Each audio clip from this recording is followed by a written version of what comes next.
समय ठहर गया था। शिव अपनी पत्नी का जलता हुआ शरीर गोद में लिए पूरे ब्रह्मांड में भटक रहे थे। उनके दर्द से तीनों लोग कांप उठे।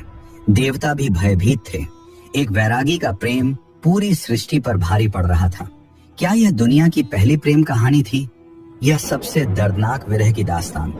यह कहानी है शिव और शक्ति के उस अनोखे प्रेम की, जिसमें प्रेम था, त्याग था, बलिदान था और कभी न टूटने वाला बंधन था। सृष्टि की रचना के पश्चात ब्रह्मा ने अपने मानस पुत्रों को लोक व्यवस्था का दायित्व सौंपा। उन्हीं में दक्ष प्रजापति भी थे, जिन्हें प्रजा वृद्धि की विशेष शक्ति प्राप्त थी। वे तेजस्वी और प्रभावशाली थे, परंतु सामर्थ्य के साथ उनके भीतर गर्व भी पनपने लगा। धीरे धीरे उन्हें लगने लगा कि सृष्टि का संचालन उनके कारण ही संभव है, और यही भाव आगे चलकर अहंकार में बदल गया।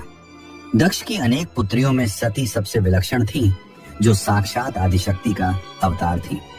बचपन से ही उनका मन राजसी वैभव में नहीं, बल्कि कैलाश की शीत निस्तब्धता में लीन उस योगी में रम गया था, जो भस्म से विभूषित, जटाओं में गंगा धारण किए, गले में सर्प लपेटे समाधि में स्थित रहता था।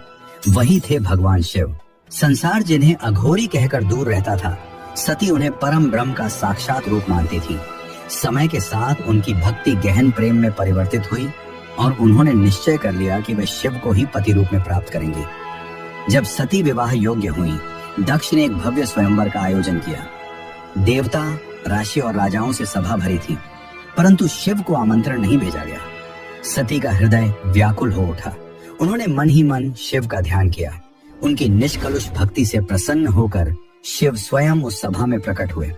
सती ने निर्भीक होकर उनके गले में वरमाला डाल दी। यह दृश्य दक्ष के अभिमान पर वज्रपात था। उन्होंने शिव का तिरस्कार किया, उन्हें अमंगलकारी कहा, किंतु शिव शांत रहे और सती को साथ लेकर कैलाश लौट गए। कैलाश पर उनका जीवन वैराग्य, साधना और शांति से भरा था, परंतु सती के हृदय में पिता के व्यवहार की पीड़ा कहीं गहराई में बनी रही। उधर दक्ष का अहंकार शांत नहीं हुआ। उन्होंने एक विशाल यज्ञ का आयोजन, जिसमें समस्त देवताओं और ऋषियों को आमंत्रित किया गया, परंतु जानबूझकर शिव और सती को वंचित रखा गया। ये केवल विस्मरण नहीं था, बल्कि अपमान का सुनियोजित प्रयास था। जब सती को यह ज्ञात हुआ, उनके मन में द्वंद्व उत्पन्न हुआ। एक ओर पिता का घर, दूसरी ओर पति का सम्मान। उन्होंने शिव से यज्ञ में जाने की अनुमति मांगी। शिव ने समझाया कि जहां अपमान की संभावना हो, वहां जाना उचित नहीं, परंतु सती के हृदय में पुत्री का स्नेह प्रबल था। अंततः शिव ने अनुमति दी, किंतु सावधान रहने को कहा। यज्ञ स्थल पर सती ने देखा कि वहां शिव के लिए न आसन था